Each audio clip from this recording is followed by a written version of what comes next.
Loveline is meant for an adult audience. Loveline may contain sexually oriented content. Listener discretion is advised. This is Loveline. With Adam Carolla and Dr. Drew. Hey everybody, it's Loveline. I'm Adam. That is not Dr. Drew. That is Dr. Bruce and his laser. Dr. Bruce, board-certified physician, addiction medicine specialist, removes tats off prisoners with lasers, and then takes years off the pusses of Beverly Hills chicks with the same laser. What versatility. Yep.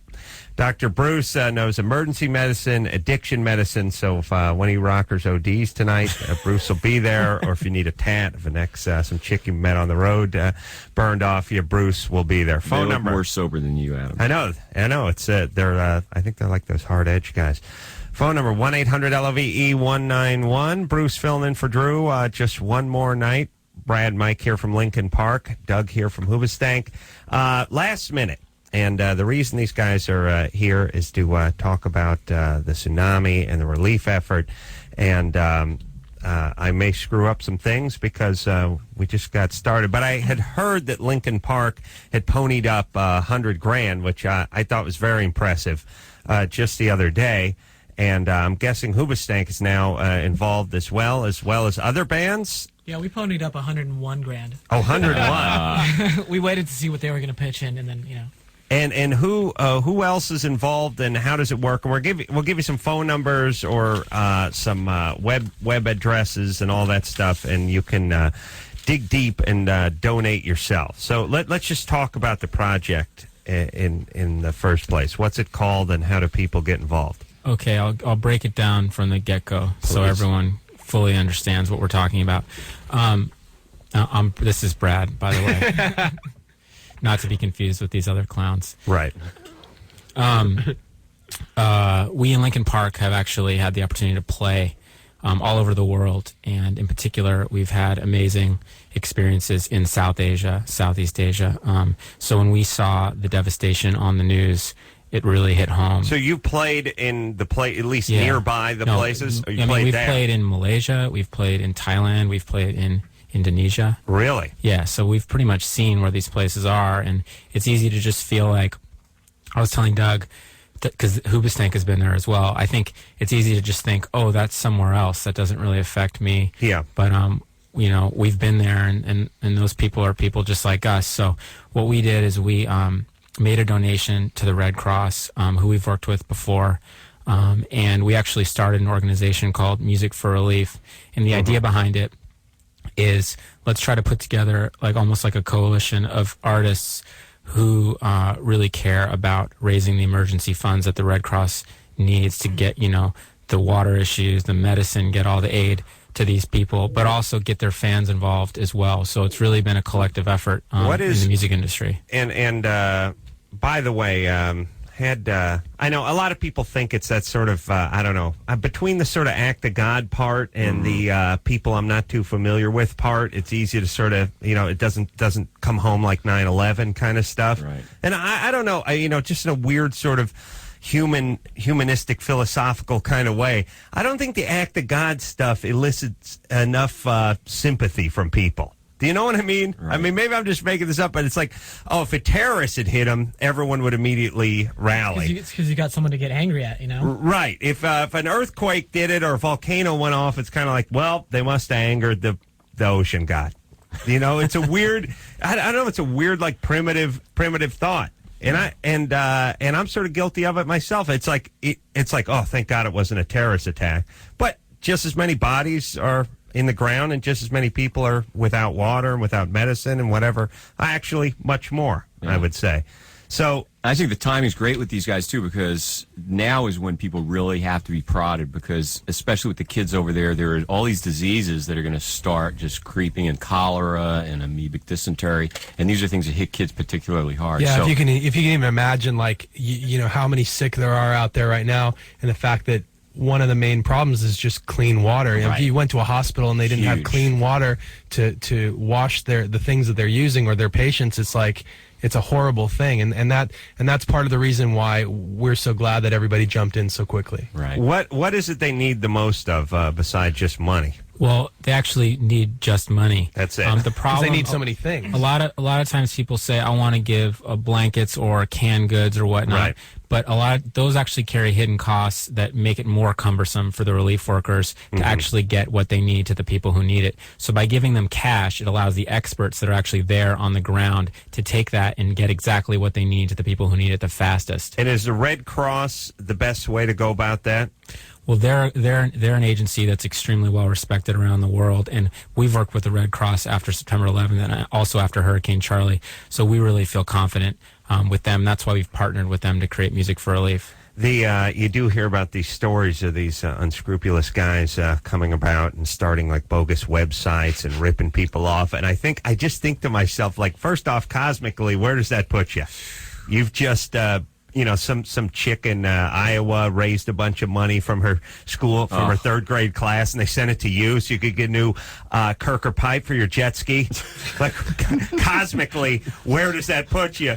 But, like, I always wonder just how these guys operate sort of emotionally. Like, I don't think they look in the mirror and go, man, am I a horrible person? I think they go like, hey, man, if you're stupid enough to, then you deserve her. Who is that guy? Like, it's just horrible. I understand the guy that steals the pie that's cooling on the, he's stoned and he's taking a walk and he smells some of Aunt Bee's apple pie. He goes and gets some. But the guy's going to rip off and bilk people based on 9/11 or based on some hurricane or based on a tsunami. I mean, what kind of, is that worse? I mean, are you the worst? Is there anyone worse than you in that case? Child exploiters, those are the worst. Oh, yeah? Yeah. All right. I think when I see what's happening with the people that are going into these camps, refugee camps, and trying to get kids out for the slave trade and things like this, it's when people take advantage of children, and it ties into helping that you're doing. People are very vulnerable right now, and that's why, as you said, it's so important not just to give, but to give immediately. Right. Because they need help right now. And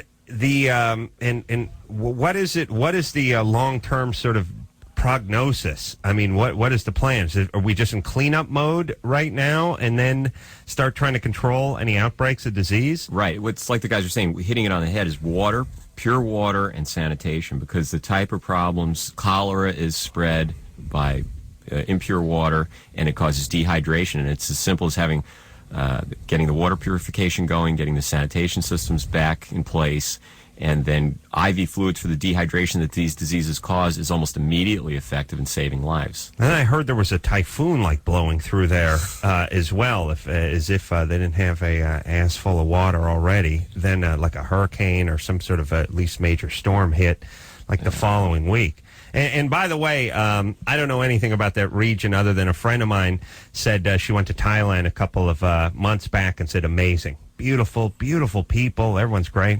Food's good. Yeah. So I said, all right. I've never been there, but now I want to go, but I'd like them to clean it up actually, and then I'm heading over. Are you guys going out? Are there any plans? Is there benefit concerts? Anything we want to plug? I don't know if there, I don't know.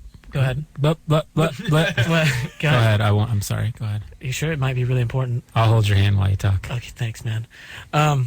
Actually, we are going not for anything like officially or originally that was going to be a benefit to. Thanks, Brad. He's holding my hand. To Bangkok the first week of February.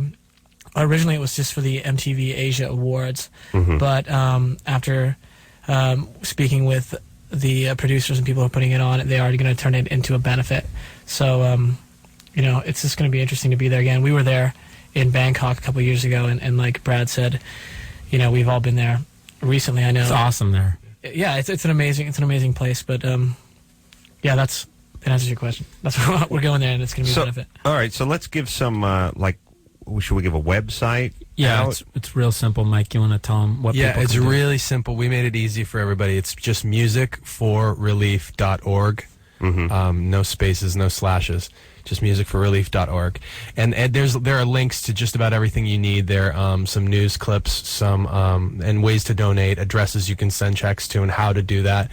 Pretty much everything you need is right there. And also you can call the Red Cross's main 800 number, which is 1-800-HELP-NOW, and if you press number 2, it'll actually take you to the Music for Relief. And the money that Music for Relief raises goes to the International Response Fund, which is money set aside specifically to helping the quake and tsunami victims. Right. So whatever money you give is going there. Exactly. All right. It's not going up the nose of some oil baron in the Middle East, as so much of it does, Drew. I mean, Bruce. Yeah, that's a good sign. Yeah. Yeah. You're right on. Yeah. When I call Drew Bruce, he just clutches at his heart like Fred Sanford yells, I'm coming, to his ex-wife. Yeah. All right, let's take some calls. It is, timing-wise, again, another inane point, but having a major thing happen around the holidays where people are a little softened up and sort of in that reflective mode is probably a good time. You don't want to like something to hit in June. Everyone's on vacation. No one gives a rat's ass. People are drunk. Holidays where you're sort of sitting around and you're going, man, you're right. I have it so good, It is true. We do have it so much better than the rest of the world. And let me just say this on another cosmic point in terms of giving. People think if they give something to somebody, they're going to have less. But I was really thinking about the handful of guys. I was talking to an old buddy of mine from North Hollywood, my first roommate, guy I've known for 25 years. And I said, let's think of the two guys we know who give the least. And mention their names over the years, Dave and Ray. You probably met both of them. Those guys have given the least out of anyone I know, and all the guys and all the buddies and everyone. And they have the least. This is just over the course of 25 years. The guys I know, and Jimmy Kimmel's one of them. That's right. I'm not just kissing celebrity ass. The guy's a generous guy, and was generous long before he had any money. When he was just, driving a beat-up RX-7 and working on K-Rock, he was a very generous guy. Wasn't making any money. He was very generous. He has the most, and he clearly by far and away gives away the most and always has.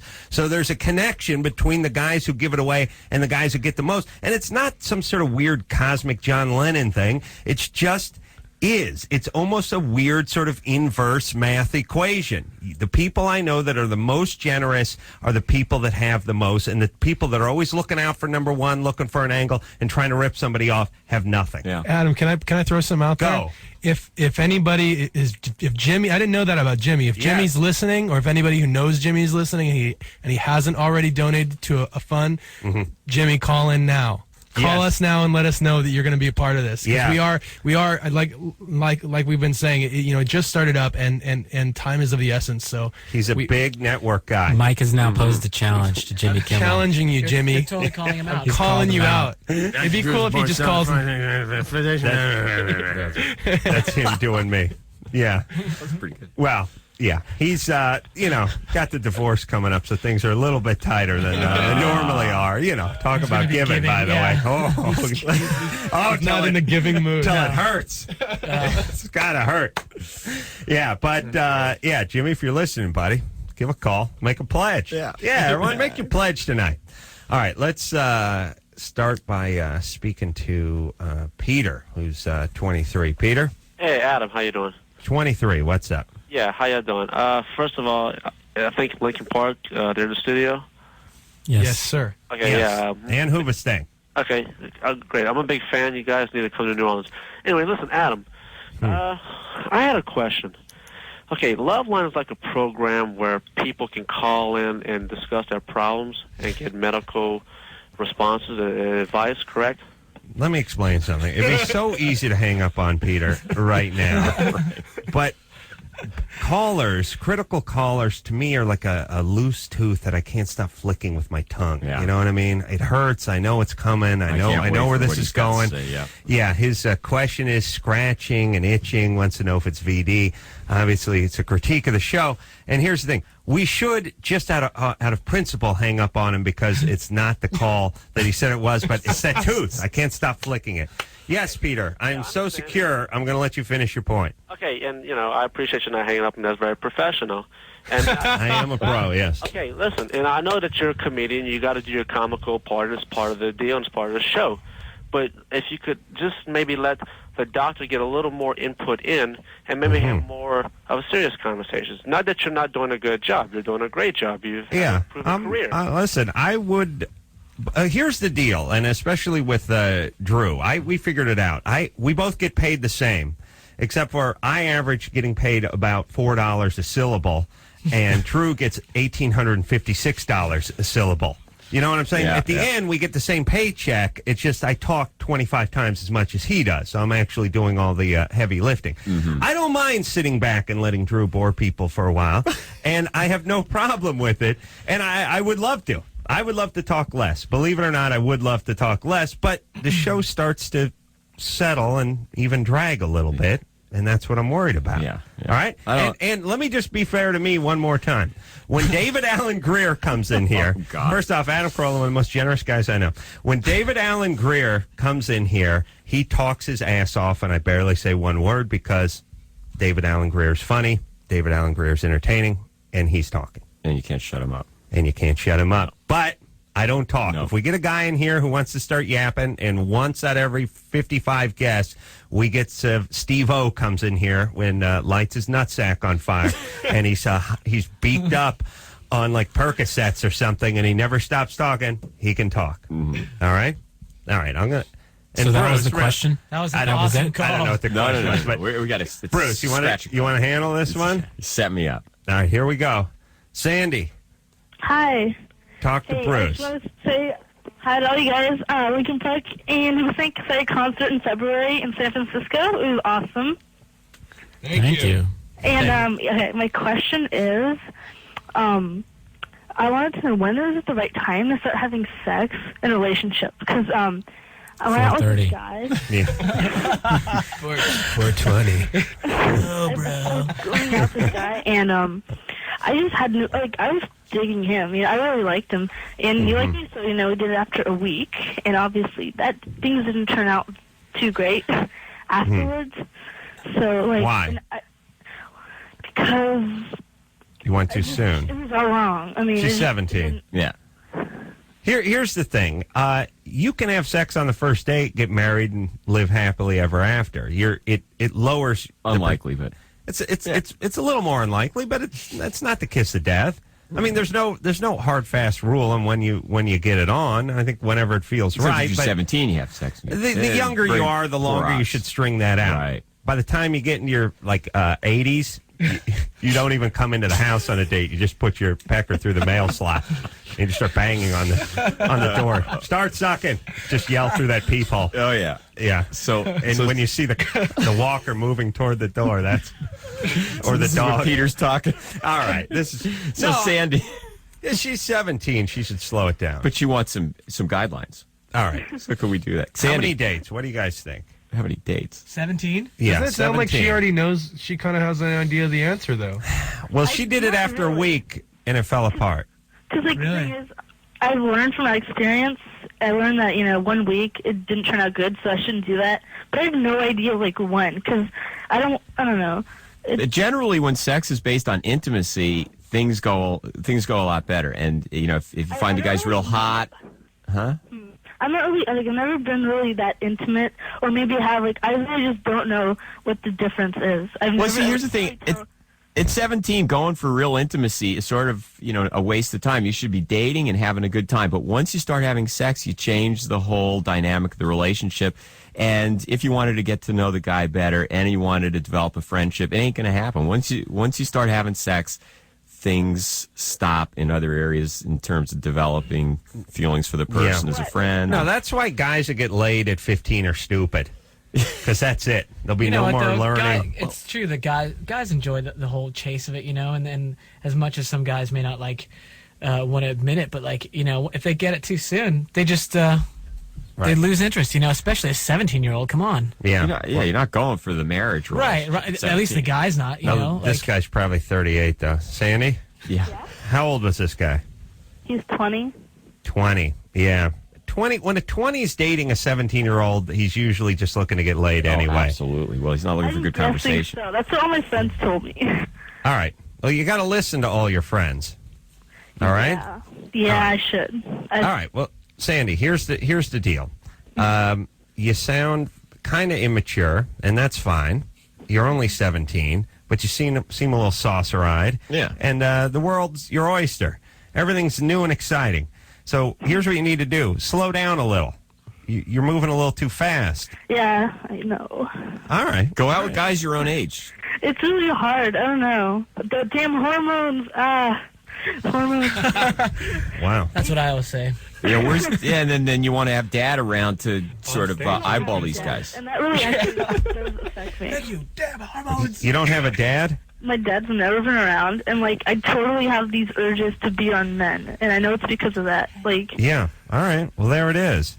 I So don't know knowing- what to do about it though. Like, I really want, like, I need men, but I don't know how to about getting it the right way. Because the way I do it, I sleep with them, but I know Yeah. it's not the right way to feel the connection I want. But I don't know what to do about If that. you stop it all right now and see, I mean, I know we say see a therapist, but there are good reasons for that because left to yourself, you're not going to do anything but what you know to do from what you've been through. And your experience with men, it's going to lead you right into the Well, bed. here's the thing, too, is there is a never-ending supply of 19-year-old guys with boners and El Camino. Yeah, right. And not in that order. Right.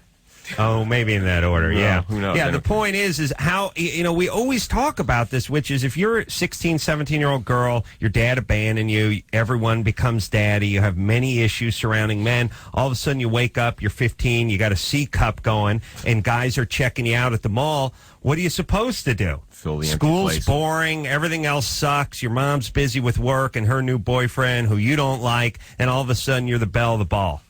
And so you start going out with these guys, and these guys aren't great guys because you don't know any better. You're 16, you're 15, you're 17, they're 21, 22, 23. They're losers, but because they're 5 years older than you, you look at them as deities. Right. They come around, they use you up, your self-esteem diminishes, and as your self-esteem diminishes, you start going out with worse guys more often, trying to fill a void. Yeah. Sandy Wow, that was good. That was That was Well amazing. done. I was just going, wow, he's got this all thought out. Yeah, maybe I should talk more. That's it. That's my pledge in the new year, to talk more. right. Yeah, and judge.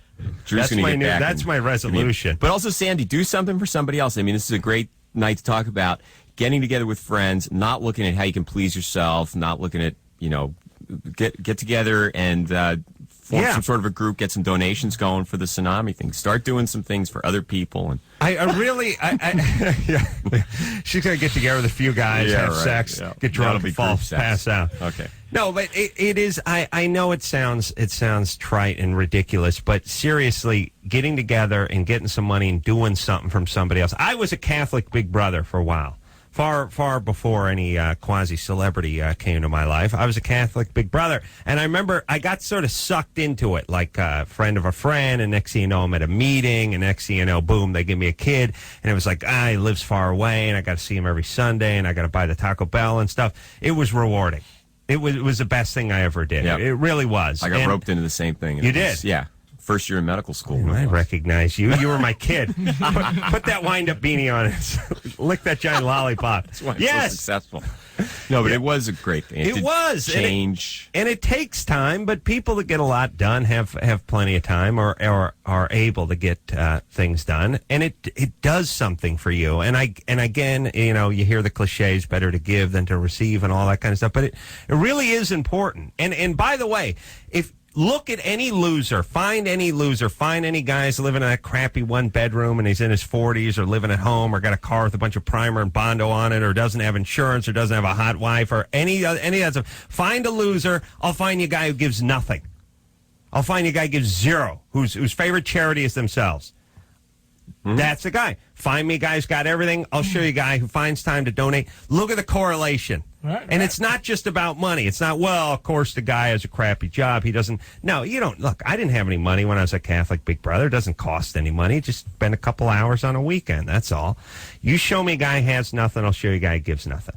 All right. Absolutely. So forget about the tsunami victims. This is for you. This is a selfish act. You should give money. And you are a millionaire. I'm literally a millionaire. Yeah. I may have to kick over something, too. Thanks for bringing that up, by the way, Bruce. You're quite welcome. We will, and by the way, do as I say, not as I do. That's another adage I like. Lincoln Park represented here tonight. Also, Hoobastank here talking about the relief for the tsunami victims. You can go to the Red Cross. You can go to the website, which is www.musicforrelief.org. Just one word, musicforrelief.org. Make your contribution or call 1-800-HELP-NOW. 1-800-HELP-NOW. We'll be right back after this.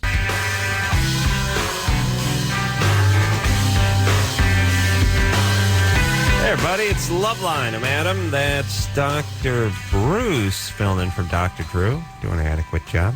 I'll give him a 5. Drew will be back tomorrow night along with Crystal Method. Brad Mike here tonight from Lincoln Park. Doug from Hoobastank in tonight. Getting involved with the tsunami relief, and if you want to make a donation to that very worthy cause, you can just go to www.musicforrelief.org. All right, or you just call the Red Cross, and 1-800-HELP-NOW is the Red Cross number. They will happily accept your donation. You know, Adam, I'm really, really stoked that during the break you pulled Mike and me aside and told us how much you're planning on giving to Music for Relief. And I know you're going to probably wait till later in the show to keep people tuned in to let them know the amount. But I want to say it was extremely generous. Thank you. We really thank you. You know, it was just extremely generous. You must be a very, very rich man, because like he was saying, if you give a lot, you must have a lot. So you really practice what you preach. And, well, I don't want to give anything away, and the reason I pulled you aside off the air is because I don't like to talk about myself on the air. My job is sort of conductor. I move the calls along. I get the information to the kids. I help the kids. I don't filibust. I don't talk about myself. I don't give personal stories. Those who listen to the show know, lucky if they know where I come from or who my parents are, any of that stuff. And I don't like to talk about myself again. So I didn't want you to talk about it on the air, and I won't say how much exactly just yet, but I'll give you a clue. It is at least what you put into that vending machine. And then some. And I'm talking at least. Could be. And by the way, anyone who's seen what came out, we got Cokes, we got cookies, we got a Snickers bar. It is going to be at least that and then some. All right, Bruce. Yes. Your only job, really, is to get me coffee and pick the calls. I picked number 6. You're 1 for 2. At it, and you poked at it. But remember the sticker I plan? put it there. Yes. You moved it 3 times since I put it on 6. Really? Yeah. All right. Mike? Yeah. I'm calling you a liar, Bruce. You're 17? Yep. What's up? Not a whole lot. How are you guys doing? All right. Hold on a second. First off, never talk to dudes. That's the one thing I've learned from doing this show. Don't talk depressed. to 17-year-old guys. I know, but it's like a train. It's like the brakes locking up on a freight train. Just sparks sailing out. Mike, we'll talk to you in a minute, but there's no chicks. Is Sam? Could Sam be a chick? Michelle. All right. We can help her. Michelle? Hey, what's up? You're 21? Yes, I am. What's up? I have a question for Dr. Bruce. I really love sex, enjoy it and everything, but I cannot seem to have an orgasm. And I've tried it on my own, messed with myself, doing all that, and I just can't. And I know I've been really close. Like the guy I'm with, I've been with him for a couple of years, and I'm comfortable with him. But it's like when I get to that point, like I'm close, I can't, and then I don't really freak out, but I just kind of like, okay, let's stop. Like, yeah, you're all up in your head. Yeah, it's very common in women. It's very common for women in their 20s not to be anorgasmic, not to have orgasms, and it's not related to a disorder of any sort, but it. I've found it goes from the mid-teens to just past menopause in terms of the age range of women who have almost no ability to orgasm. Seriously, a significant percentage of women in their 20s don't have orgasms, and that will What about change. oral sex? Does he give you oral sex? yes, he does. And you get close? Yeah, I get really close. Like and then I don't know. I just like stop. I don't know what it is. Yeah. The only thing I can liken that to is a guy's when once in a while you get drunk and you try to pull the hat trick off. Like, just you got some time to kill. Maybe like, remember when you were in high school and you took a sick day and you just went at yourself like a maniac for like an afternoon? And you're like... Did you ever used to play games like that? I got a friend. Yeah? A friend. Yeah. A friend. You know who he is. who I've caught a few times doing this on his lunch break or sick days, whatever. He would be playing Nintendo and stuff like that, and like he would challenge himself, like if you beat the level, gotta do it. You know, like a drinking game. Yeah, basically that was it. Wow. I know who you're talking about. Yeah. Really? We went to high school together. What was it in what would, like, when you do the drinking games, you watch like Bob Newhart. I like this. This is a new challenge. Right. Like I could do it on the road. Like if I make this light, I got to squeeze one off. Okay. Yeah? Yeah. Okay. It's kind of like that. It was for the old Nintendo. You remember the Kung Fu game, right? Mm-hmm. When you just go like right across the street and you beat things up every time you went up the stairs. Those are short levels. I know. Oh my God! It was a sick day, man. Yeah, sick. And just think about this. Yeah. She said she loves sex a lot right now. Think about how much she's gonna like it when she can orgasm. Yeah, I know. Women are amazing. They can have sex. Like I got a boyfriend. They go at it for twice a day for 3 years, no orgasms. Guy, by the way, 5th or 6th try, no orgasm. I'm quitting. Whatever it is. Different mentality. I don't care what it is. I don't get an orgasm. I'm going home. Right. That's my mentality. Anywhere. Yeah, anywhere. Restaurants. No. Ball Sporting games. events, work, it doesn't matter. If I don't see if I don't cash in, and I mean now, brother, I'm out of here. Oop. I'll be staying for the next hour. All right, let's talk to Michelle. Michelle? Uh-huh.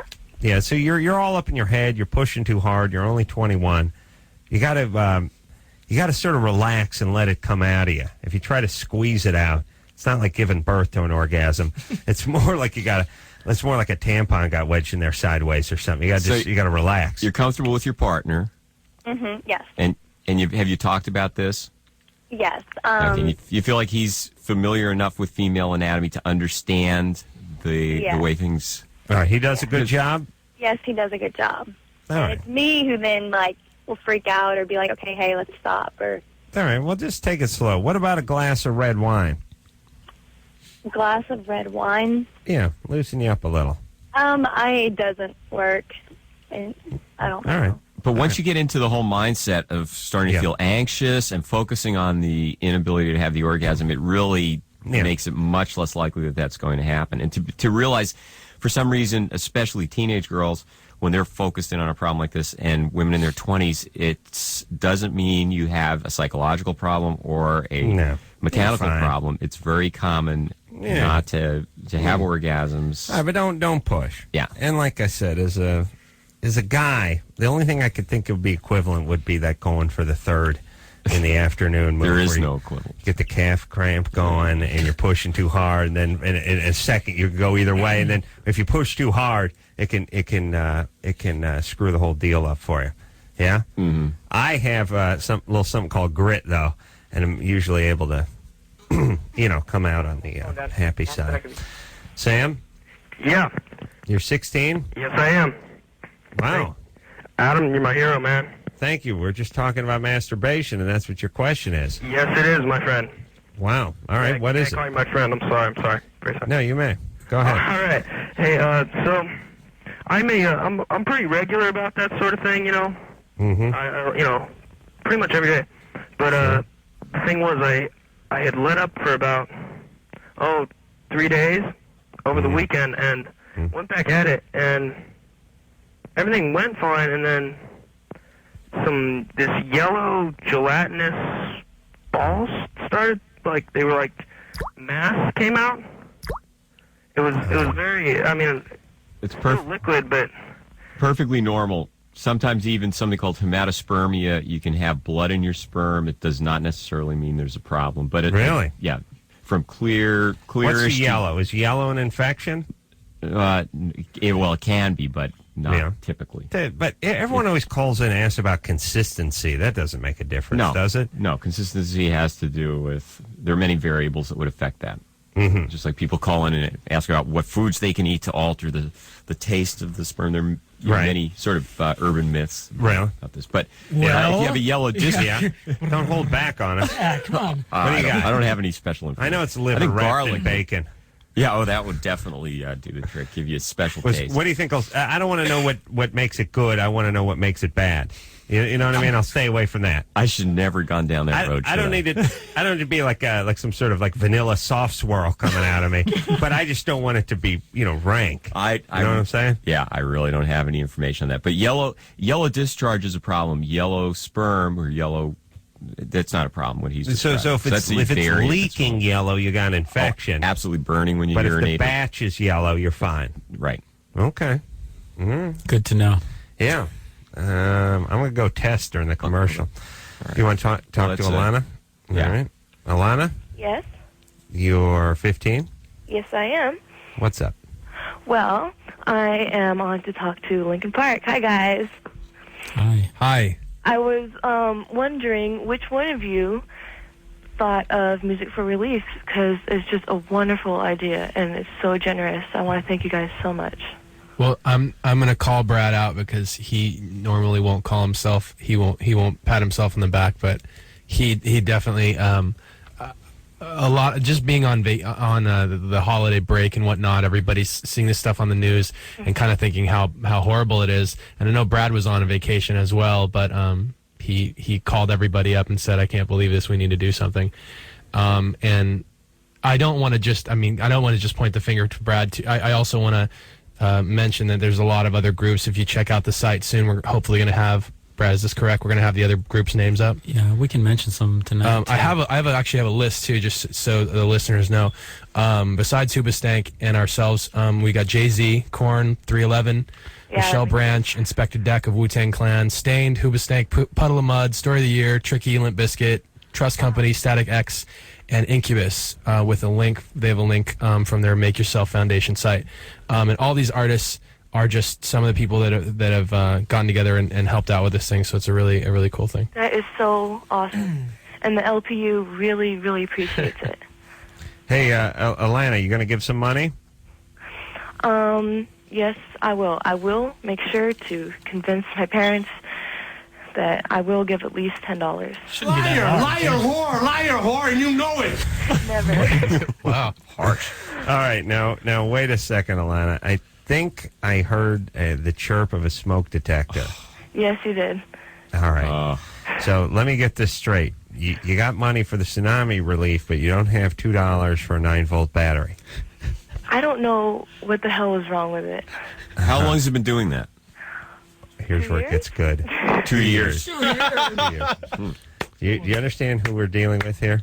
Now it's going to go. Did you pick that out just by listening? Oh, it's going soon. That's amazing. Get under it. Used to it so you don't hear it at all, you know. Here it comes. Where is it? Wait. Where are you standing? Stand under it. Okay. Are you under it? Yeah. Okay, because it will go about now every Lincoln 30. Park knows about my beeping fire alarm. Great. They're fascinated, believe me. They were going to take you on tour with them, but not anymore. Hey, you know, You've proven to be a liability. I Yes. sold the most tickets for you guys for Project Evolution. You know that, right? I won your Ibanez guitar. Oh, really? Ooh. Nice. Wow. That's now you've broken even. Yeah. Because you had the See smoke. me because I couldn't get to L.A. And Alana, hold on one more time. They're on the way. Will you please stand directly under that smoke detector? Okay. I'm trying to pace the chirp. It goes about every 33 seconds. Okay. All right, now be quiet. Let's see if we can hear it. This is Kick-Ass Radio. Mike, do a rap about it. Oh, come on. Why isn't it going off? Are you standing underneath it? Yes, I am. There it is. All right. Wow, that thing's on a wider spread than I've ever seen. That thing's going off about every 45, 50 That's seconds. because it's been going off for, she said, like 2 years. So Yeah. it's been slowing down. Battery's probably almost dead. Do you live? Is there a man in the house? Mm-hmm. There is. There is. Is he confined to a wheelchair? Yeah, is he Or is feet he just tall? like chained to a bong? Like he can't get on a goddamn chair and put the battery in the thing? It's supposed to be connected electrically. I don't know. All right. Oh. Can you imagine living with that for that long? Evidently, it's not. Oh, let me tell you something. Never really sleeping. Oh, we have them. We talk to people Sleep in where it's 45 in their second room. intervals. It's above their bed. Right. I say you would drive a reptile insane. You understand? Like if you had an iguana in an aquarium, it would eat its own tail, try to kill itself because it would go insane because of the chirping every 34 seconds. People get used to it. And let me just say this about that. Imagine when they made the smoke detectors. And there must have been some sort of federal regulation that these things have to last this long. They have to put out such and such a decibel noise. When the battery gets low, they probably made very stringent guidelines. Like, look, it has to be 100 decibels. It's got to be every 30 to 35 seconds. Nobody could ignore it. Nobody could possibly. Nobody. Yeah. Now, not only people know it, I don't think people can fall asleep without it. And here's the thing. We're breeding whole generations because now I talk to people and it's like, yeah, I got a 3-year-old and a 6-year-old. They're being weaned on this stuff. It's like roaches where the next generation got used to the poison. It doesn't work anymore. The smoke detectors don't work anymore because people grow up with the chirp. So the next generation smoke detector should have no chirp at all. Like just. Yeah, and people just going, I'm going insane. Yeah, what's going on? We got to change the battery. It's better yet, just make it out of styrofoam, like from IKEA or something, and stick it up there. Yeah, drive everyone insane. Go ahead and change that battery. Today's the day you change that battery. Why so many Loveline callers, though, have that chirping? I don't think that's a great sign. I don't know. It's scary. I think it's like, why? Like if you said, like, why do so many Loveline callers have Ivy League degrees? You know what I mean? That would be a good sign. No. Why so many have the chirping smoke detector in the background? Yeah? Yeah. All right, let's take a little break. Hoobastank here tonight, Lincoln Park here tonight. We have a very worthy cause for you. We'll just go to where was that? Yeah. No, wait. Where did I write that down? Give me the way. Oh, it's under here. There we go. You know it. It's www.musicforrelief.org. That's www.musicforrelief.org. Give until it hurts. We'll be right back after this. Hey, everybody. It's Loveline. I'm Adam. That's Dr. Bruce. Dr. Bruce. Filling in for Dr. Shut up! We're having our own conversation over here. Could you excuse us for a second? We're having a conversation over here. You guys just use it like our national airways, like your private intercom. Just hanging out on the air. It's great.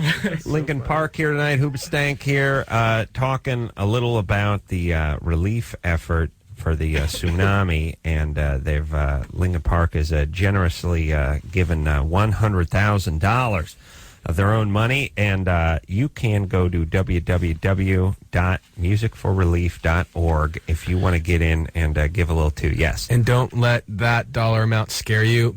We do have friends that have given like $10, $20. Anything Perfect. You can give, Dude, please. I told you not to say how much I'm giving. Why'd you do that? We do have friends in this room besides Doug that, anyway. Yes, anything is going to help, and I imagine it goes a long way in that part of the world. Yeah, it's when we were over there. I mean, just like I was imagining when we heard about the tsunami in the first place, what we saw like on our days off in between shows. Because when you're playing, if you just come into town and play a show, you don't really get to know the area so much. Mm-hmm. But if you've got a day off and you can really go and like visit, just go look around a little bit. That was the first thing I thought of, is like some, at one point we got in a boat and just kind of saw the city from the water, and that was I was thinking of that. Like some of these houses, some of these places are little shacks. People are not living off very much, so a U.S. dollar is considerable. If you can give a couple bucks, it does make a big difference. Once it gets converted into the local currency, it really goes a long way. Yeah, and it's good, not only good karma, but it's a nice calling card. The money ain't coming from Benny Layden and Company. It's coming from the blue-eyed guys over here. Your buddies with the red ties and the sport coats. United States. Yeah. We should show, it's a good chance to step up, show the rest of the world we're not so bad. Yes? Yeah. Let's kick Canada's ass is what I'm saying. That's a race. I was waiting for that. Cheap Canucks. They send over like a hockey puck and a Gretzky jersey. Some Labatt's blue. Yeah. The Labatt's bear. Sweaty guy in a bear outfit. Come on. Mike? Yep. You're 17? Yes, I am. Oh, you. What's up, buddy? Not a whole lot. How about you? All right. Please ask your question. All right.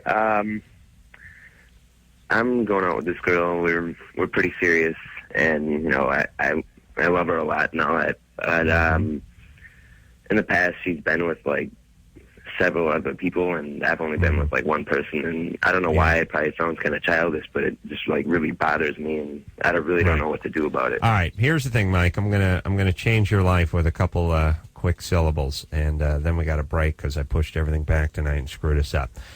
Every guy has this. I had it in spades. Every 17-year-old guy has this. They can't stand it, and the fact that you didn't get laid much really just magnifies the problem. Here's the thing. If you're going to be with her and enjoy yourself. Don't be with her and torture yourself. Don't be with her and screw with yourself or pick at yourself. Just be with her. And here's the thing.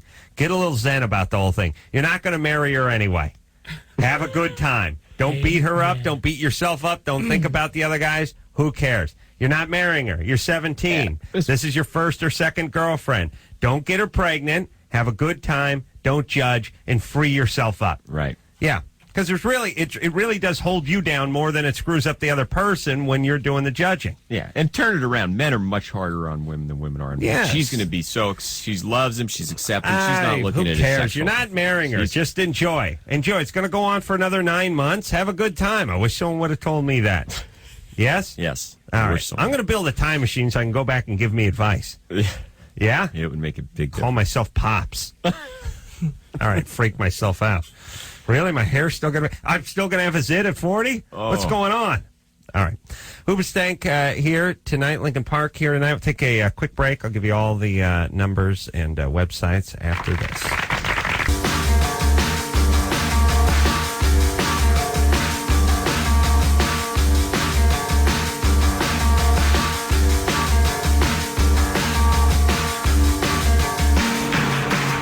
Everybody, it's Loveline. I'm Adam. That's Dr. Bruce. Dr. Bruce filling in for Dr. Drew. Crystal Method in here tomorrow night. Good guys. Can't believe those guys play like tech music. They look like truck drivers. Brad and Mike here tonight. Also Doug from Hoobastank. And, of course, Lincoln Park. If you want to get involved with this project, which is giving away a little money, doesn't matter how much, just whatever you can afford. You go to www.musicforrelief.org or you go to 1-800-HELP-NOW, which is obviously a phone call away.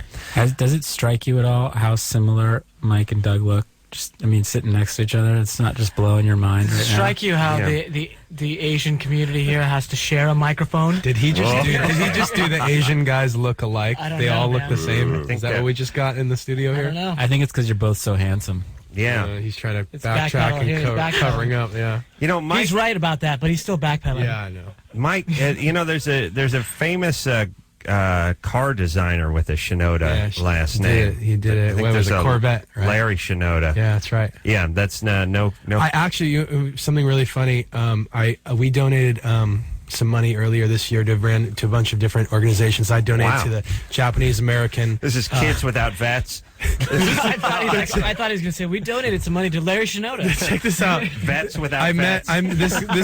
This random guy. Like I went and visited the Japanese American National Museum and presented him with a check, and we were doing this whole big thing. Like we were standing out in the lobby, and it was where they're taking pictures. It was like a big deal.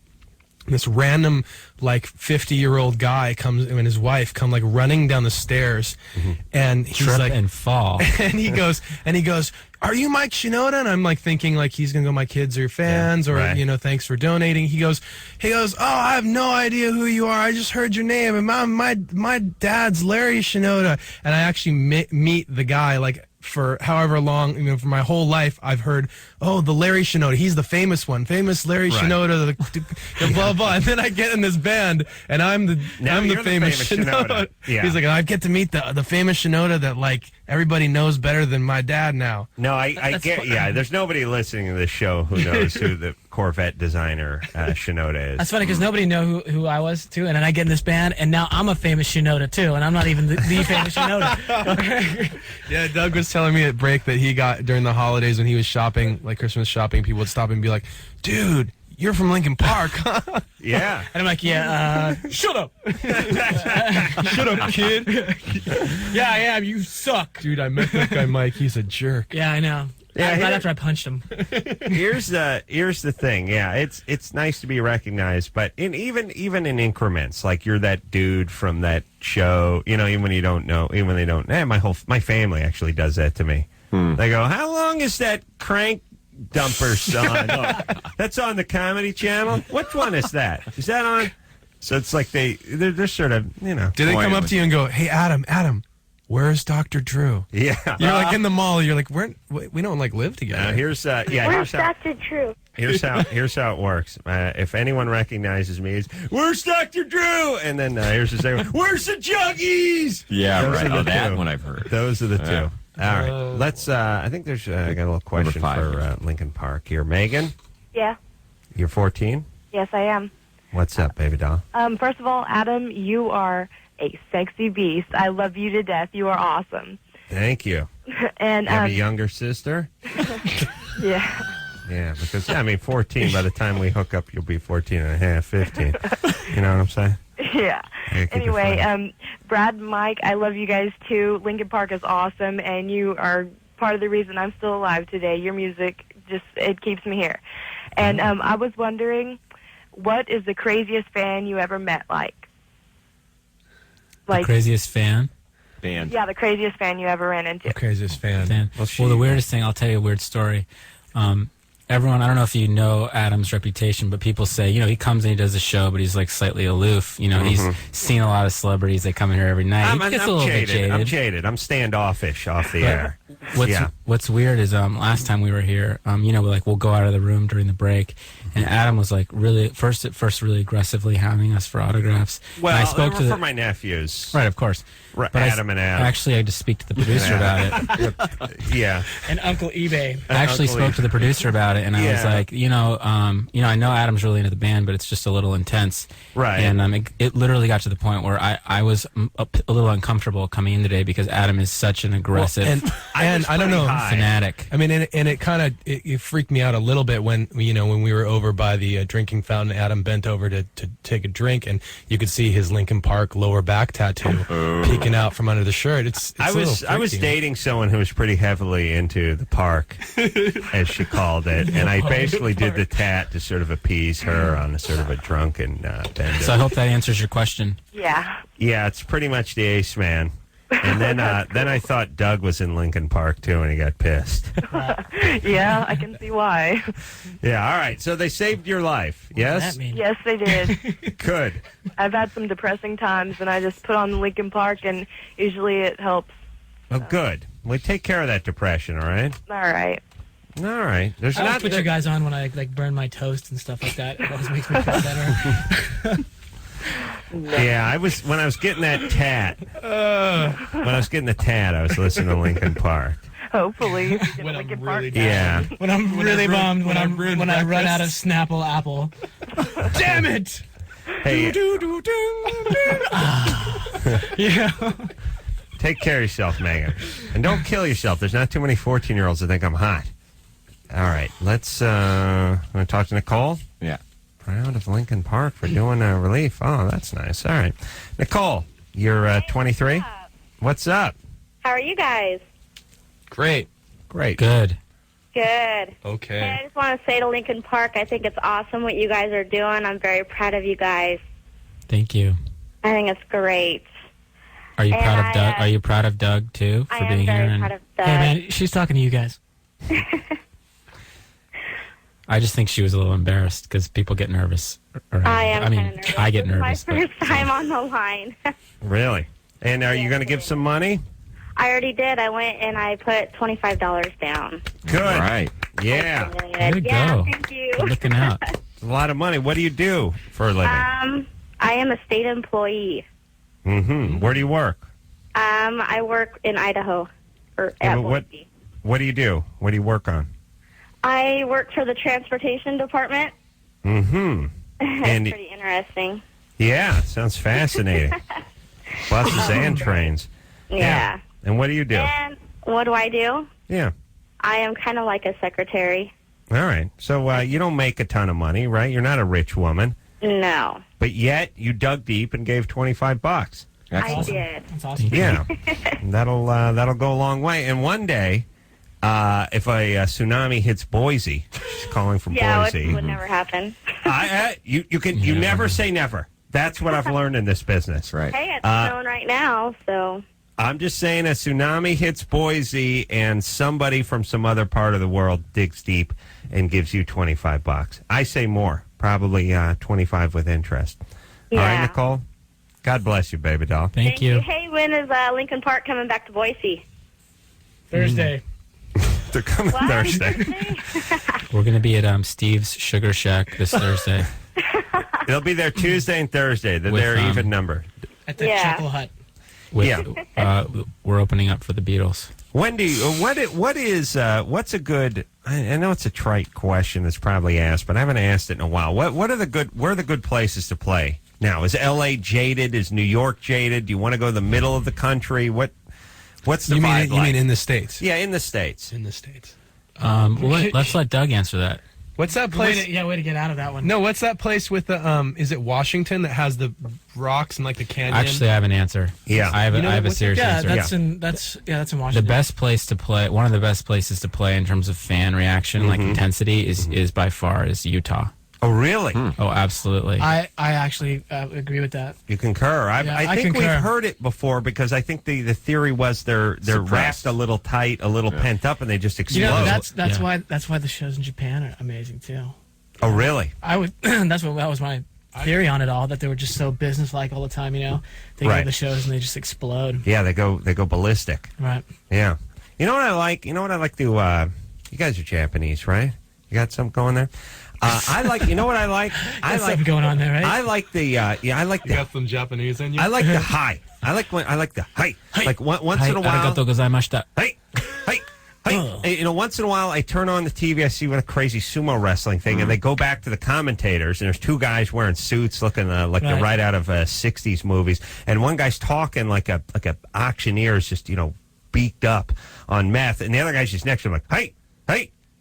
And he's basically saying, I agree. Yes, I hear, I acknowledge, and I agree. Part of it too is that you want to be respectful in the sense like, yes, I'm paying attention. Yes, you know what I mean? I Yes, know. Yes.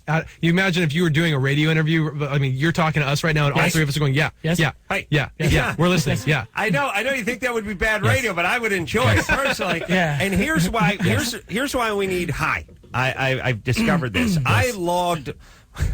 I now have 1,000 hours speaking on the cell phone where no one's on the other line. Yes. Because LA's the worst goddamn city in the nation for talking on cell phones. Everyone I know lives up in the hills. I live in the hills. I'm driving all around through the canyons and everything. And I tend to go on rants. So my thing is like, I'm going on a 20-minute jag into the cell phone. And why does the arrow have to turn red? Can't the green turn arrow just stay green or just turn with the signal? Why am I sitting? I'm talking. 20 minutes goes by, and then eventually it's like, hello? Hello? Hello? And then I call the person back, and they're like, when do we get cut off? We got cut off right after you said hi. Yeah. And I'm like, well, I did a 20-minute jag after that. Yeah, I didn't hear any of it. And I realized I'm now 1,000 hours of talking into space when nobody hears. And I realized if they would say, hi, it would be great for cell phones. And I know this is going to once in a while you're on the cell phone and you're talking to your guy and you're going look, I need you to do is I need you to call the guy over at the lighting place and tell him, see when that stuff's going to be ready to pick up.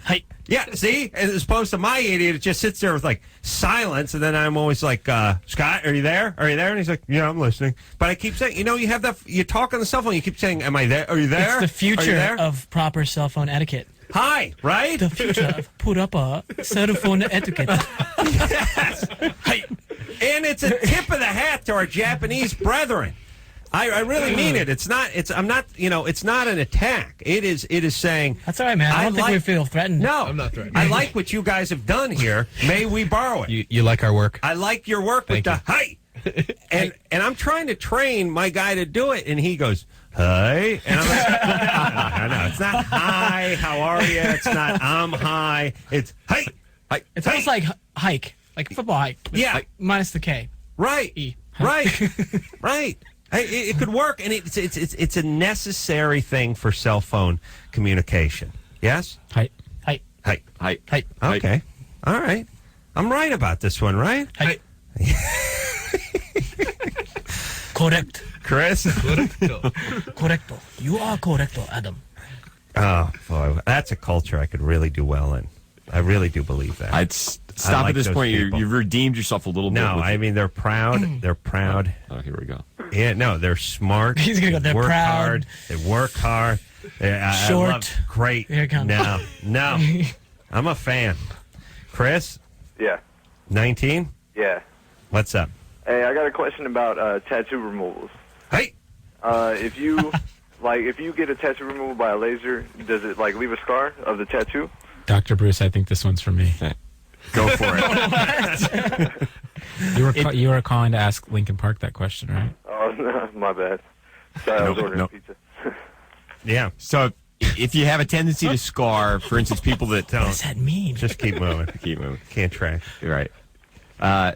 If you have it, generally, if it's done right, you're not going to scar. Oh, the technology's there. The keloiding, if you form keloid scars, which is pretty rare. People that they'll have their ears pierced or a small cut, and then the scar tissue will just continue to grow into a large mass. Let me ask you a question, speaking of Asians, which is the brother man tends to keloid, right? Mm-hmm. Darker pigment in the skin. It's more common in the darker your skin is, it tends to be more higher percentage chance of getting a keloiding scar. It's more common. What about the Asians? No.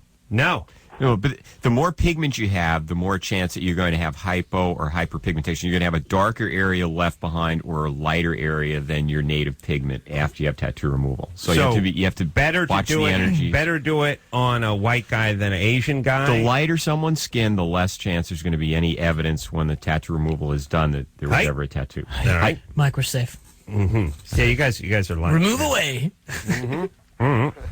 So how many sessions? Erase board. Adam, you're thinking about getting that Lincoln Park tattoo removed after this experience. I was going to have it replaced with a Lincoln log. Actually, it's an average of 8 to 10 treatments Take the done park once a off. month. And Yeah. Sometimes it's limited by pain. Depends on which. Chris, what are you? You white guy? Yeah. And what do you have? A old girlfriend, Tad, or what do you have? No, I just me and my cousin do tattoos, and we were my cousin branded his face, and so I wanted to do branding. But if the laser leaves a scar, then my cousin will tat something on me, and then we can laser it off to have the scar.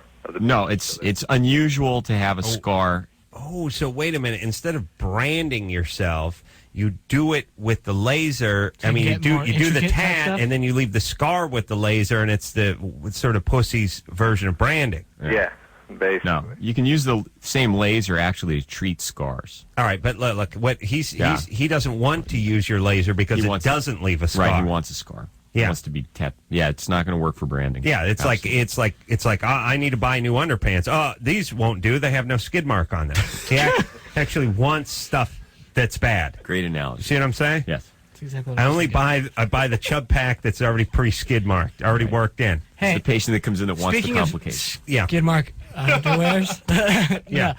The same guy, Brad, and like same guy that I was talking about earlier, my friend, quote unquote friend, like he's got a great idea. He was telling me this the other day. He got a great idea. Hey, White, good. Why don't they have instead of tidy whities, hey, tidy brownies? hey. Yep. Tidy brownies to erase the skid marks. You wouldn't even know you got them. Here's what I feel like. Not that I or anybody in this room has that problem. No, Why doesn't but this guy have a I know show- what you're saying. I feel like I would start crapping white to combat it. I feel like my bowel would know. It's like the reverse smoke detector. I really do. I really do feel like I would adjust, and that it would be difficult for a He had couple a whole- months, but eventually start coming He out had like a whole seagull slogan crap. and a whole thing for it. I wish I remember. Brown. Yeah, something like get rid of the skid or something. I've shifted to black underpants and gray and other colors like that. White does seem like just seems like the wrong color to choose. But I think the brown smacks of a certain problem or even a guilt. You know what I mean? It's sort of you're sort of saying It's like a comb over kind of thing. yeah. Like brown underwear with a yellow front. Yeah, you're. I'm just saying, you may not be able to pick out the specific skid, but you're saying you may have a problem. It's the appearance of skid. It's like you saying to someone, I like to wear an adult diaper around, and them going, but do you have a problem? Thinking, no, it's for comfort. It's for comfort. Yeah, they don't. It's creepy, right? That's all I'm saying. I got more stories about that guy in adult diapers too. So let's move on. Well, let's play a little. Let's play a little Germany or Florida. This game is sweeping the nation, and especially it's rocketed us into the new year. Here's how the game is played, everybody. All bizarre stories either emanate from Germany or Florida. This is something I learned over at Kimmel's. And people call up, tell us the bizarre story, and then we guess, is it Germany or Florida? Yes? Yes. All right, let's try that. Let's speak to Adam, who's 17. Adam, Adam, how's it going? what's happening? I have a Germany or Florida for you. Mm-hmm. And I've been listening to the show for about 5 years, and the best part has to be the lightning round. Oh, really? So you Bruce guys gotta hates bring the that lightning back. round. All right. And I Go love ahead. Lincoln Park, and the guitarist from Hoobastank, my friend gave a demo from one of his band. His name's SFM, but you said you were really jazz. Is it the guitarist that's on? Hey. No. No. No. All right, never mind. Hey, Adam. Yeah. This is called Germany or Florida, not I got to get my stoner buddy a record deal. No, it's fine. I got Germany or Florida for you. That's what you got to do. All right. A man who was fascinated with explosives blew himself up after putting a homemade pipe bomb in his mouth and lighting the fuse. I've He heard took this the one device before. into his mouth Really? and flicked the lighter. What? He blew himself up with a pipe bomb Yeah. in his mouth. Yeah. All right. He we took supposed the to guess device this? into his mouth and flicked the lighter as his petrified flatmates and girlfriend looked on. The bomb, which might have been created using instructions from a book on explosives, then blew up, causing him serious head injuries, and he died on the same day. Mm-hmm. It's All right. easy. All right. Germany or Florida? It's easy. What is it? All right. Well, we'll just start. Brad, go ahead. It's Germany. Germany. Initially, I All would right, have said Doug. Florida, but after flatmate, I'm going to have to sign with. I heard Gave it flatmate away. is Yeah, well. I don't think they have flats in the Panhandle. Mike, I'm with the group over here. we're all going Germany because of the flat. Florida. Oh, Bruce. Bruce won last night. yes, Did he you did. not? Bruce We is such a have heard contrarian. flatmate before. I know that's something they have in England. They would call an apartment a flat, but do I they don't see call it that in Germans blowing Germany? their heads off. Well, yeah, it's like if this news article was written by somebody in England about a story in Florida, I can see your point. Ooh, Yeah. interesting. Ooh. Wow. Tell me. Thank you. Thank Thank you. You should have said That's that. too obscure. But I'm going to go Germany. Anyway. I'm going Germany too. Everyone's going Germany except for Bruce, who goes Florida. Adam, what is it? Germany or Florida? Well, Adam, you're never wrong, but you are now. What? Because it was Florida. Oh, It was put that written in in there an just to throw English us off. newspaper, though. Oh, Mike. See? Way to That go, threw man. us off. Yeah. All right. Thanks, Thank you, Adam. We're gonna Because I send- was that thinking lightning- Florida at first because of the pipe bomb. Yeah. Sounds too un-German. Yeah. He but read one of that book, that anarchist cookbook, and right. I heard flat too. He and really it's- that it was stuck unfair out at if me, but he threw us off on that one. But you know what? We deserve it because we attempted to sort of cheat in a small sense by picking out a word, thinking that Adam had slipped up and seizing on that. And we've been burned. And that's 2 nights in a row I've nights in a row. attempted that feeble technique, and it did not work at all. Right? More the cultural Yeah. overtones. All right. People- A Well, little Mike too was clever right. for our own good. Yeah, we need to take ourselves a little break. When we come back, Greg's got a question for Lincoln Park about working with Jay-Z. We got rebound girl pregnant. Wants to know what to do. Can't give BJ. Big. And no Oh, s- he's too big and her mouth's too small? Hold on a second. Molly? Oh, yeah, hey. Oh, yeah, hey. He's too big. He's too girthy. Yeah, I don't know what to do. And your mouth is too small? Yeah. I've Like, always I wanted tried- I that tried- problem. That's why I've always wanted to get with Bernadette Peters. She has this very small mouth. Molly, Yes. is your mouth unusually small? Is No, it? I have a totally normal human-sized mouth, but I It's guess, just- I mean, I've given a blowjob before, and Mm-hmm. I guess the other guy was a little bit smaller, and he's 6 inches, I'm guessing he's like 6 inches long and like 2 inches wide, not, All right. normal.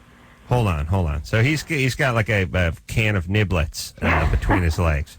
All right. Hold on a second. Okay.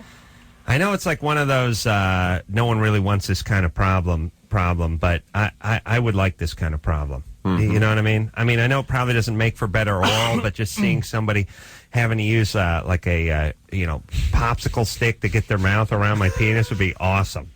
And just like that thing that happens when you're at the dentist getting a root canal, little tears just coming down. No talk. My chicks, I got talking, smoking, chewing gum. But do you have any practical like a Slim Jim? Huh? Do you have any practical cud from a medical standpoint? I don't have any. You know? All right, well, we'll get into it. Okay. All right, Hoobastankling Park here tonight, talking about the tsunami relief. You just go to www.musicforrelief.org and you make yourself a donation. We'll take a quick break. We'll be right back after this.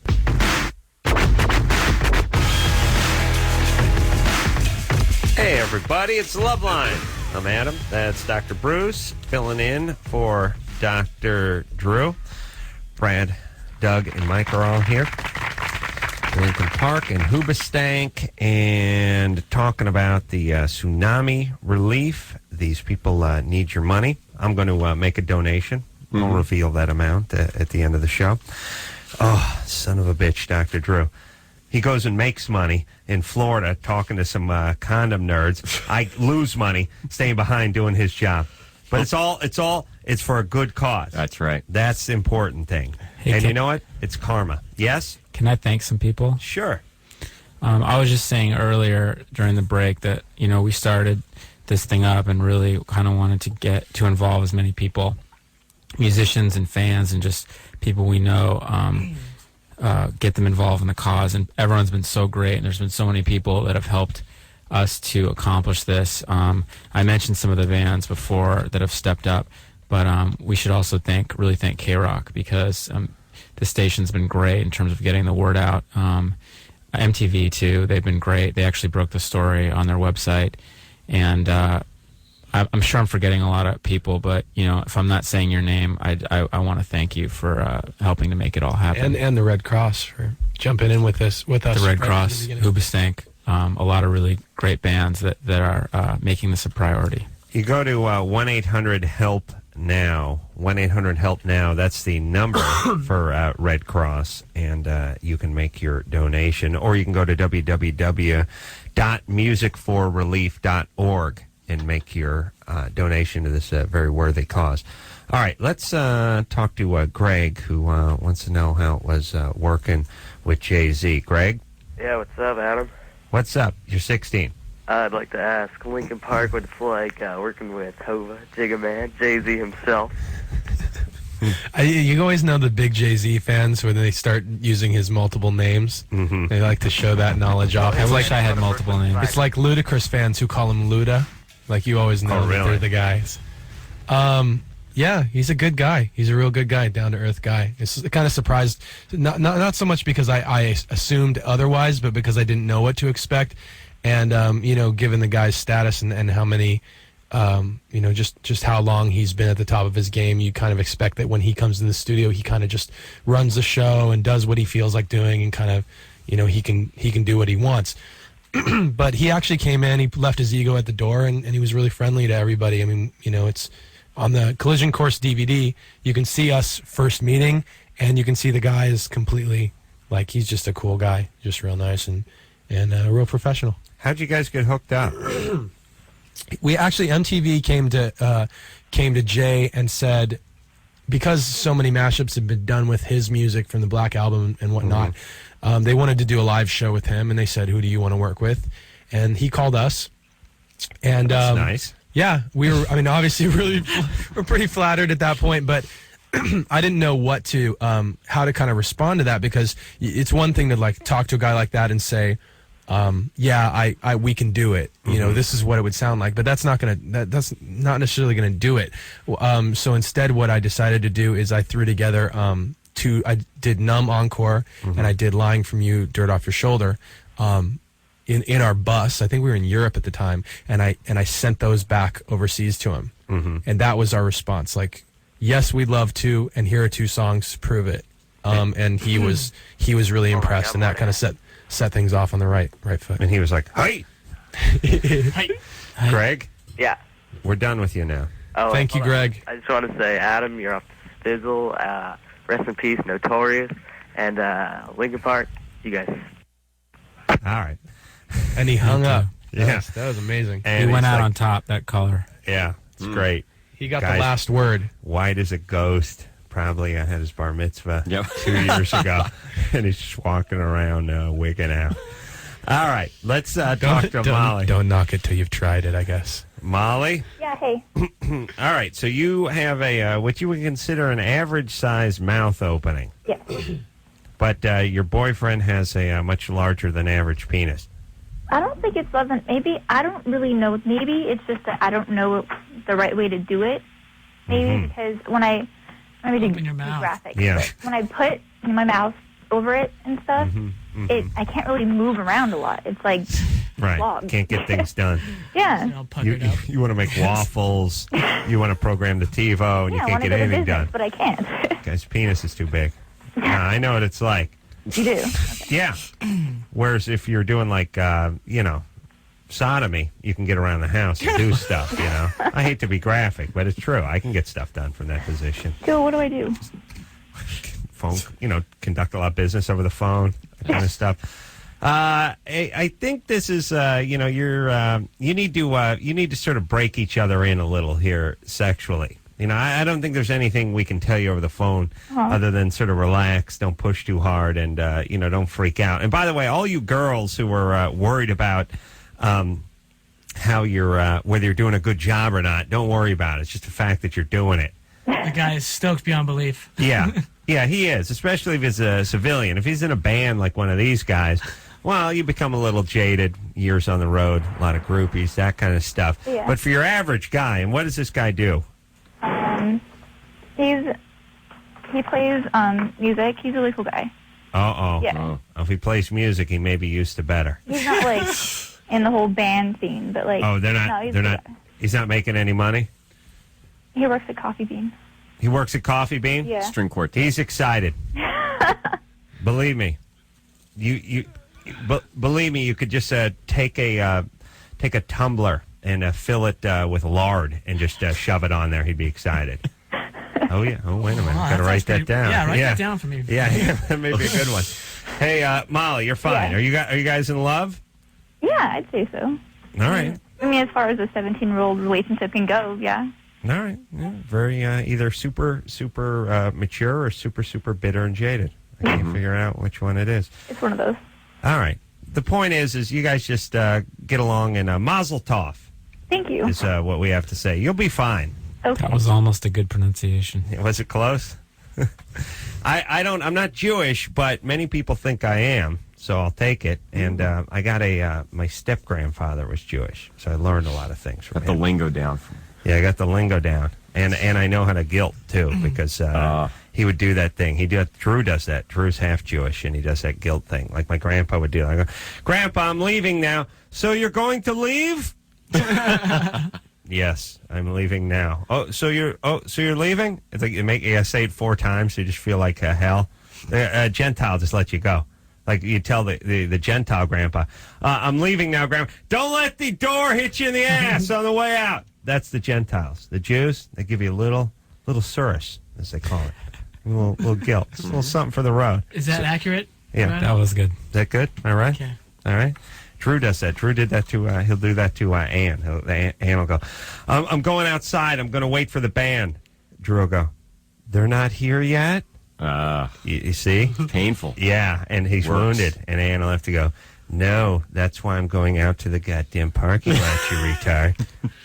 Yes. And if you're Gentile, it works even better. It's even worse. What do they do? What do we do? Yeah. What do you got? You have no defenses for that. Oh yeah, you're saying we're not used to it? No. Yeah, we are anus is puckered up. Traumatizing. We don't know what to do.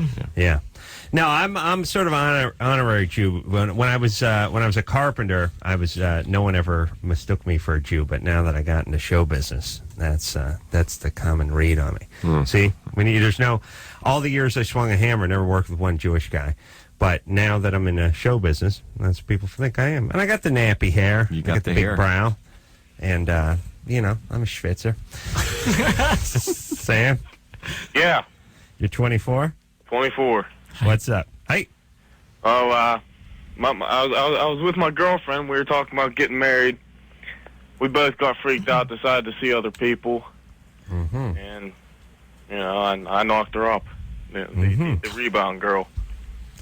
Well, you knocked your girlfriend up. No, I knocked up the rebound girl. Oh, you knocked. Okay, we said you knocked her up. I didn't know that. Well, the problem is that my girlfriend, I thought that she'd be done with me. Well, she's crazy. She still wants to be with me, and now I don't know what to do. Okay, your girlfriend wants to be with you, even though you knocked up the rebound girl. I think you should purchase Usher's Confessions. Yeah, that's my life story. I thought that myself. Hey, he's already been there, done that, dude. He's like, I did. It didn't help. So is the rebound girl keeping the baby, or yeah. How far along is she? 4 months. And I don't know. It's. I think there's a lot of gray area in this topic. Like, do you hang out, become a part of the child's life, or you just become a sort of distraction? Would it be better to let her move on? Remarry, get the kid a consistent. Well, how do you feel about your ex-girlfriend or girlfriend, and as opposed to the rebound girl? I mean, how do you feel like towards them individually? I mean, to be honest with you, my ex-girlfriend, she was a lot better looking. That's no lie. Yeah. But, all right. So that kid could be ugly. Yeah, that's for sure. I don't want like an ugly kid. Yeah, they got you and the ugly chick. They don't stand a chance. Yeah. He said he didn't want an ugly kid. Well, it's tough, It's just tough. It's hard to love unattractive people. Yeah. It is. So you're willing to step up to the plate and take responsibility for the kid, though? I am. Too many I come fatherless from a kids long line of deadbeat dads. I don't want to be him because my dad was a deadbeat. Okay, so there's no chance of that happening. Do you have a good job? Yeah. Where do you work? For a real estate company. All right. I'm guessing he's a guy who drives the truck with the signs, the real estate signs, and goes and just pounds them into the thing with a single jerk sledge. Sam? Yeah. Yeah, it's a good tool name, the single jerk. It's a small sledgehammer. It's like a mini sledge, single jerk. That's kind of like you, Sam, single jerk. You're back with the new girlfriend or the old girlfriend now, right? No. I'm in between now. You're in between. All right. If she's going to have this kid, then you're going to be sort of financially obliged to contribute a certain amount every month to raise the child. The question is do you become a distraction? Do you confuse the kid? Right. Do you show up once a month as Uncle Sam? Uncle Sam.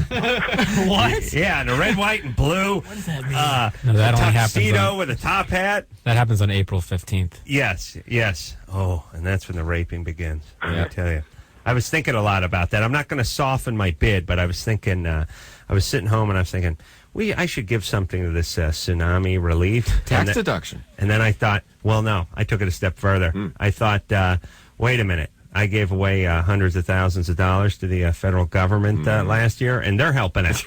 So you know what I mean? I just you paid kind them. of already are. Yeah, I paid the federal government, and they sent over a couple of helicopters with some Bisquick in it. I mean, whatever they're doing. My point is, I didn't leave it up to them. Let the pros do it. That's I a pay weak them. rationalization. All right. I'll kick in. Kick in some money. All right, Sam. Yeah. You need to do the right thing, and what the right thing is not going to be decided tonight. You got to do what she wants you to do. You got to do what's in your heart. You have to give money. Which she is that? Well, she is the woman who's pregnant. Yeah. Okay.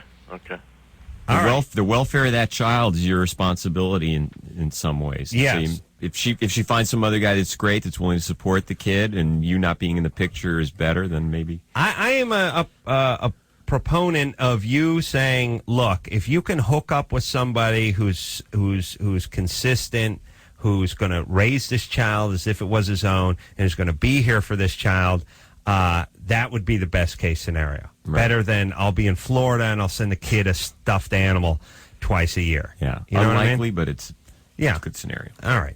And by the way, this open adoption, where the parent comes by, where like the teenage mom stops in every couple of weeks and cuddles her kid for a while, and then, gets on the L and heads back to the trailer park. Like, is that gonna be That's gonna be freaky for the kid. Very confusing. I don't understand that. And everyone's like, oh, that's fantastic, this open adoption. I think it's being selfish. It's like, I don't want to raise the kid. I don't really have the time or money to raise a kid, but he's mine. I want to check him out every couple of weeks and come over there and play the good fairy. Just get all the loves and cuddles and then go back while you guys clean up the diapers and make the formula.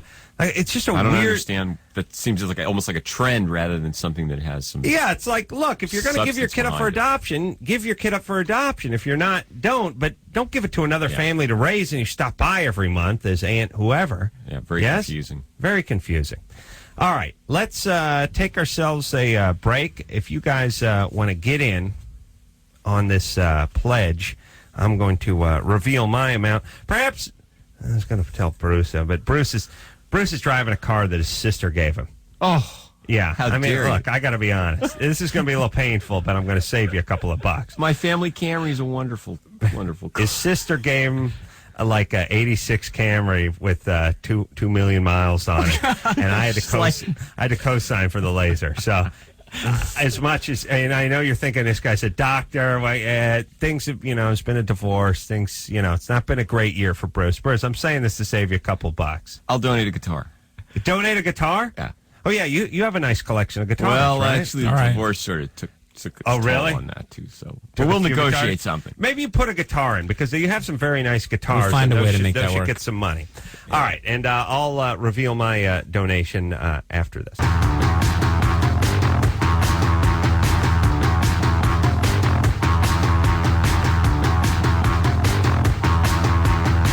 Everybody, it's Loveline. I'm Adam. That's Dr. Bruce. Dr. Drew in tomorrow night. I'll see if I can squeeze him for a few bucks, but don't expect any blood to come out of that rock. He's tight. He's tight. Oh, yeah. Passionate, but tight. Passionate man. Super tight. We're talking a little bit tonight with just a few minutes left about the devastation of the tsunami and what people can do to help out those our brothers in that part of the world. They can go to www.musicforrelief.org and make their donation, or they can call 1-800-HELP-NOW, which is the Red Cross number, and make their donation. Let's take a quick question for Lincoln Park. And Arvin. Yeah. What the hell kind of name is that? Next up one. Okay. What's up? You got a question for Lincoln Park? Yeah, I was wondering when's your next new album? Go ahead, Brad. You got it, man. Our next new album is coming out a month ago, and it's called Collision Course. Yeah. Yeah, and what is it? Is it 18 months between, a year between, 2 years between? Have you worked out an average yet? 18 albums a year for you guys, I think, right? We're like, I don't know. We try and just keep ourselves like kind of entertained. Mm-hmm. Hello. That's why I think this album, Collision Course, is like, it totally blindsided people. It's something that that people would have never expected. It's a lot more lighthearted and fun, and I mean, with the CD and DVD with Jay-Z, it's like nobody knew that was going to happen. So. Hopefully the next thing is as surprising as and exciting or more. Rachel? We don't know. We can't put a timeline on that. Why they call it a surprise? Rachel? Yeah. You're 17? My name is actually Rochelle, and yeah, I'm 17. All right. What's up there, Rochelle? I have sex like a lot. My boyfriend would categorize me as a nymphomaniac because like I can't get enough of him. Sometimes it's annoying. Yeah. And he finds it annoying? It's Really? annoying for him, not for me. Like Yeah. I don't know. I How really old like is to have he? sex, and like whenever I have sex with him, I orgasm from like 3 to 10 times during whenever we have sex, and it could be from anywhere from I like. could see that getting really annoying if I was in high school and this multi-orgasmic nympho. I'm not in high Wanted to school. stop riding me. You're 17, though. You're 17. I'm in college. Okay. How old's your boyfriend? He's 17. All right. He's in high school. I can't Right, do that's this. why- I'm sure he's bummed about having an older girl who orgasms Yeah. all the time and wants sex all the time. Next thing you know, you're going to tell me you have a small ass and huge cans. That's really going to piss him off. Yep. I'd be beside myself if I were him. Yeah, I said he was in high school, by the way. Yeah, he is. Where are you? You're going to junior college? I'm going to a local community college because Right. I graduated high school. Junior college. Here's all I'm saying. I like to shame the people that go to junior college to get them moving, because they like to call community college, like people who sell their eggs for $5,000, call it donating their eggs. It makes them feel better about themselves. Yes, you donated something for $7,500. That's not donating. Donating is giving to the Tsunami Relief Fund at www.musicforrelief.org. That's donating. You selling an egg is selling an egg. And you are going to junior college, not community college, not 2-year college, junior college. And when I'm in charge, it'll be junior college. Yeah. So it'll be the equivalent to looking at the kids menu. That's why I went like This is part of my shame program. Anyone who goes to junior college becomes a junior. When you go to a restaurant, you get the kiddie menu and the high chair. That's right. Now the good news is you get in the movies cheaper. I can't do anything to stop it. Rules are rules. All right? There is a good side to this. But everything else is just junior. You can't buy beer. You can't buy cigarettes. You're junior. You got to eat at Carl's Jr. You got to eat at Carl's Jr. That's right. That's right. You can't eat Junior Mints. Junior Mints. You can't eat at Bob's Big Boy. It's got Big Boy in it. You go to the junior place, Junior. You sit in that high chair. I don't care if you're 470 pounds. You got to sit in that high chair, and you got to read off the menu that just has spaghetti and macaroni and cheese and chicken fingers. Yeah. So is Rochelle sexually compulsive? With a problem, or is she? All right, don't get pregnant. Have a good time. Stop acting out. Reel it in a little bit. I think you're freaking the guy out. Yeah, well, she also sexual addiction does exist, and it has more to do with going after just the feeling without the intimacy. All right. Boring. Can be a problem for some people. All right, let's keep going. We'll come back. I'll tell you what I'm going to donate to the very worthy cause after this.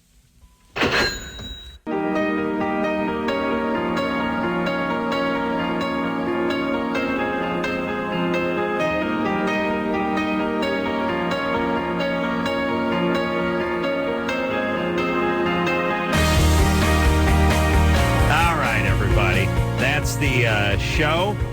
I think I'm going to give $3,000. All right. Yay! Thank you. Woo! Yes. That's big. Thank really you. Big. That's almost as much as we spend at the vending machines. Ooh. That's huge. Adam Carolla, ladies and gentlemen. My putting his money where his mouth is. Now, I will go to www.musicforrelief.org and do that. Yes. And you guys can call 1-800-HELP now if you want to make a donation, as well as go to that website. Hey, Adam? Yeah. I don't think Drew's actually out of town. I think he's at his house. He just wanted to avoid this whole thing.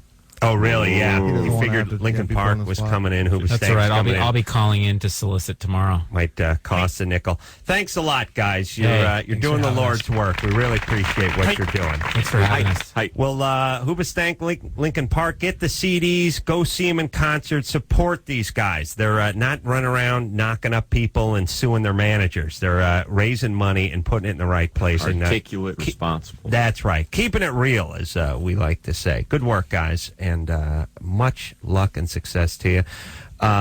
Who's in here tomorrow night? Crystal Method in tomorrow night, along with Dr. Who? I can't remember that guy's name anymore. Dr. Drew. Dr. Bruce, wonderful job all week long. Fantabulous.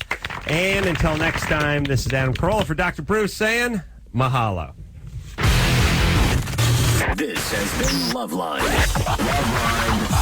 The opinions expressed in this show are not necessarily those of the staff, management, sponsors, or the station. The producer for Loveline is Annie Gold. Loveline is a presentation of Westwood One Entertainment.